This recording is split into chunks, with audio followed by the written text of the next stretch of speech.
Hey everyone, welcome back to Drive It Out. My name is Adam and we are still here at the North American International Auto Show in Detroit. And I tell you what, we are seeing some really cool stuff here.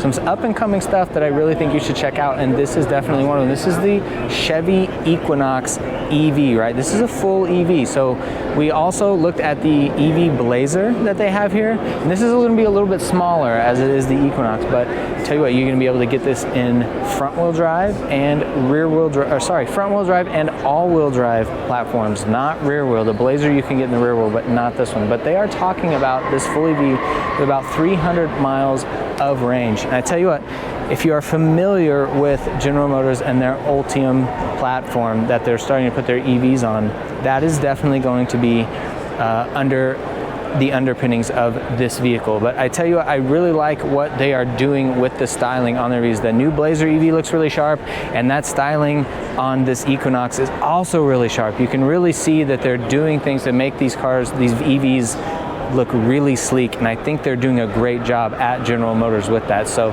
again, this is going to be a 2024 model, all right? You're gonna have multiple trim levels. They're going to start introducing these slowly in the fall, but then get into the spring 2024 and you're going to start to see more of these available. But we really like this Equinox EV that Chevy is showing off here at the show. Really like the Blazer as well. I think they are both worth a look if you are looking for an EV. So think about competitors for this. You know, think of Mach-E or something from Tesla, something like that.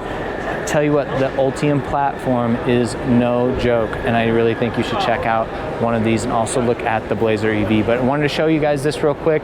You can find coverage of a lot of other vehicles here at the Detroit Auto Show on our channel, youtube.com/driveitout. Thank you so much for watching, and we will see you in the next review.